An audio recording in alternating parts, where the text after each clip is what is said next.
नमस्कार दोस्तों, आज हम अपने एटमी के कोरियन हाइड्रा फेशियल को हमारे क्लाइंट पर कर रहे हैं और ये हमारी जो क्लाइंट हैं ये डिम्पी शर्मा हैं और इस पूरे प्रोसीजर को हम स्टेप वाइज बताएंगे और उसके क्या फायदे हैं वो भी आपको सारा इस वीडियो में स्टेप वाइज बताया जाएगा। फर्स्ट स्टेप हमने यहाँ पर लिया है डिम्पी शर्मा के साथ डीप क्लेंजिंग का। डीप क्लेंजर आपके जो भी मेकअप होता है उन सारी चीजों को रिमूव करने में हेल्प करता है और इस पूरे वीडियो में मेरी एक ब्यूटिशियन थी नीलम जी, उन्होंने बहुत बड़ी हेल्प करी है और उन्होंने बहुत अच्छे से इन सारे स्टेप्स को जैसे जैसे मैं बताती गई उन्होंने पूरे स्टेप्स को फॉलो किया है। तो डीप क्लेंजर को बस एक लिटिल अमाउंट लेकर के पूरे फेस में स्प्रेड करा है। जेंटल मसाज लगभग 5 मिनट की गई है।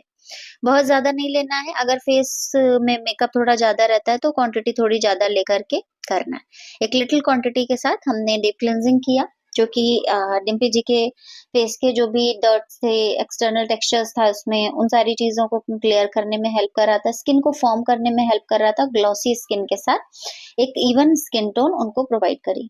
इसको करने से क्या होता है कि जो भी आपके पोर्स होते हैं ना, उसमें जो भी डर्ट वगैरह होती है वो जो जमी होती है वो साफ हो जाती है। तो इस पूरी प्रक्रिया को हमने फास्ट फॉरवर्ड में किया है और पूरी प्रक्रिया करने में हमें लगभग 40 से 45 मिनट लगे थे और उतनी बड़ी वीडियो बनाना चूंकि मुश्किल था, इसलिए इस वीडियो को हमने कंप्लीट प्रोसीजर आपको लिख करके दिया है स्क्रीन पर और मेथड जो है वो फास्ट फॉरवर्ड में। तो लगभग 5 मिनट की मसाज नीलम जी ने की थी डिम्पी के ऊपर और फिर उसके बाद उसको टिश्यू से या फिर वेट वाइप से या फिर हल्के गीले टॉवल से पोंछ दिया जाता है। अगर जरूरत लगती है कि इनकेस जैसे मेकअप ज्यादा है या कुछ भी, तो आप हल्का हल्का सा पानी हाथ में लेकर के उस पूरी प्रक्रिया को कंप्लीट कर सकते हैं।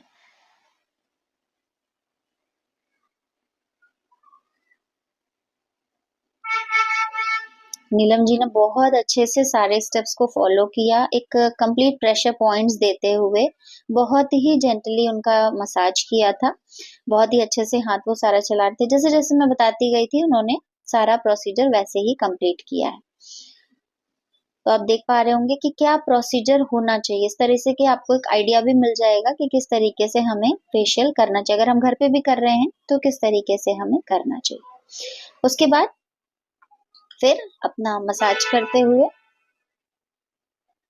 इसको हम लोग हल्के टॉवल से, गीले टॉवल से वाइप कर देंगे। वाइप करने के बाद अगर आपको लगता है कि ऑयल थोड़ा ज्यादा है, क्योंकि वैसे भी हमारा सेकंड स्टेप में ये सारी चीजें जो है वो रिमूव हो जाएंगी, तो फिर हम इसको धीरे धीरे वाइप कर देते हैं ना।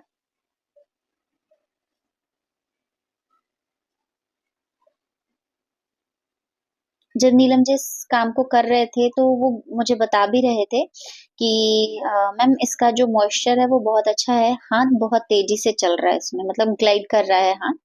तो उनको भी बहुत मजा आ रहा था ये पूरा स्टेप करने में एंड शी लिटरली कन्विंस्ड कि ये प्रोडक्ट बहुत अच्छे हैं, मैं भी इसको अपने पार्लर में बहुत जल्दी मंगाऊंगी।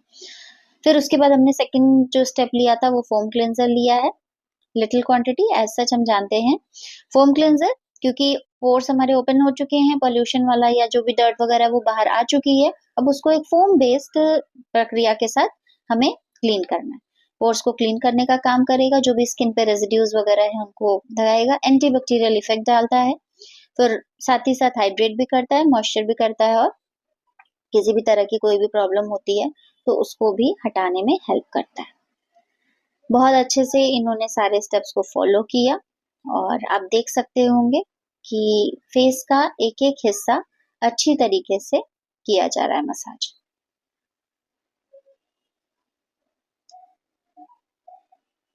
और हमारी जो कंज्यूमर थी वो भी बहुत अच्छे से एंजॉय कर रही थी पूरे फेशियल को एंड शी रेकमेंड कि बहुत अच्छा लग रहा है, फील गुड आ रहा है। और थर्ड स्टेप जब किया गया वो था पीलिंग जेल का। फोम क्लींजर को भी वाइप ऑफ कर दिया गया। Third step piling jail exfoliation का काम करता है, ये जेल बेस्ड एक्सफोलिएशन का काम करता है। सॉफ्ट होता है, स्किन के पोर्स को एक्सफोलिएट करने के लिए हेल्प करता है, मॉइस्चराइज करता है, स्किन को सूदिंग बनाता है और सारे न्यूट्रिशंस को एब्जॉर्ब कर लेता है। लगभग 10 to 15 मिनट्स की ये प्रक्रिया थी। तो उसके बाद इस प्रक्रिया को करने के बाद हमने पीलिंग जेल के जो भी रेजिड्यूज बचे थे उसको हल्के गीले कपड़े से वाइप ऑफ कर दिया। फिर उसके बीच में हमने अपने हाइड्रा ब्राइटनिंग सेट के एसेंस को, जो कि विटामिन कैप्सूल्स के साथ होते हैं, 2 से 3 बूंद लिया और स्किन में पैड ड्राई करके, मतलब हल्का सा थपथपाते हुए उनकी पूरी स्किन में एब्जॉर्ब करा दिया। लगभग 10 to 15 सेकेंड की प्रक्रिया में इस प्रोसेस को हमने किया था, जिससे उनकी जो स्किन होगी वो डबल सी सिस्टम के साथ हो जाती है, कुशन वाटर शील्ड हो जाती है, कैप्सूल स्टेबलाइजर होता है, विटामिन ए के कैप्सूल है तो एंटीऑक्सीडेंट पावर के साथ होता है, मॉइस्चराइजर सप्लाई करता है और फिर ये स्किन को बहुत ज्यादा हाइड्रेट रखने में मदद करता है कि इनकेस अगर आपके स्किन में किसी भी तरह की इचिंग होती है या कोई भी प्रॉब्लम आती है तो ये स्किन को बहुत अच्छे से करता है। एंड देन हमने फोर्थ स्टेप जो लिया, that is peel of mask. Peel of mask का एक लिटिल क्वांटिटी जब आप लेते हैं और पूरे फेस पे उसको अप्लाई करते हैं, एक पतली लेयर, बहुत ज्यादा पतली भी नहीं और बहुत ज्यादा मोटी भी नहीं, इक्वल लेयर हमने पूरे फेस में लगाई। जब तक कि वो पूरा ड्राई नहीं हो जाए हमने उसको छोड़ दिया। इस पूरी प्रक्रिया में हमने फिलहाल सिर्फ यही लिए, इसमें कोई भी एक्सटर्नल टूल का हमने यूज नहीं किया, क्योंकि हमारे क्लाइंट को था कि हमें हैंड मसाज चाहिए। तो it's up to the client कि उसको हैंड मसाज चाहिए या फिर टूल के साथ करना है। तो हम अपने क्लाइंट की विशेषताओं का, मतलब आवश्यकताओं का ध्यान रखते हुए इस काम को करते हैं।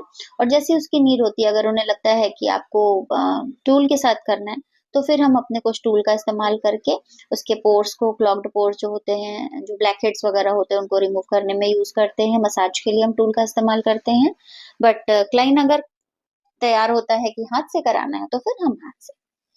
इस तरह से लगभग 10 से 15 मिनट लगे थे इस मास्क को सूखने में।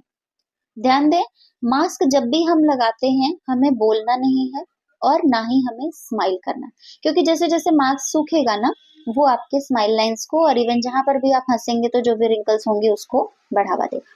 तो जब भी मास्क लगाएं बिल्कुल शांति से बैठे रहें। और उसके बाद हमने इस मास्क को रिवील कर दिया, हटा दिया। एक सार पूरा मास्क निकला था, दैट इज वेरी गुड कि आपका मास्क अगर एक साथ निकलता है तो बहुत अच्छा होता है। फिर उसके बाद हमने हाइड्रा ब्राइटनिंग क्रीम का यूज किया इस पूरी प्रक्रिया को लॉक करने के लिए। एंड देन फाइनली हमने सनस्क्रीन अप्लाई किया। सनस्क्रीन की वजह से यूवी रेज को हम ब्लॉक करते हैं। हमारा सनस्क्रीन SPF 50 के साथ था, और क्योंकि फेशियल करने के बाद पोर्स चूंकि ओपन हो चुके होते हैं, स्किन हमारी क्लींस हो चुकी होती है, तो उसको यूवी रेज से प्रोटेक्ट करने के लिए हम अपना SPF 50+ PA+++ सनस्क्रीन अप्लाई करते हैं। और ये था हमारे कंज्यूमर का फाइनल लुक। आइए उनके मुंह से ही जानते हैं उनका सेल्फ रिव्यू।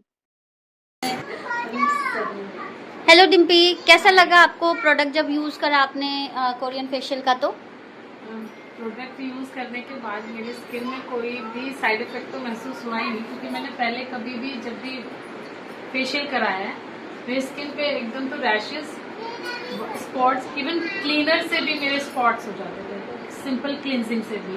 तो इसमें क्लिनजिंग से भी कुछ नहीं है, स्किन बहुत सॉफ्ट है, शाइनी है, फीलिंग गुड। मतलब अगर आपको आगे फिर कराने के लिए कहा जाए तो आप इजीली रेकमेंड कर सकती हैं किसी को भी। Thank you so much Dimpy.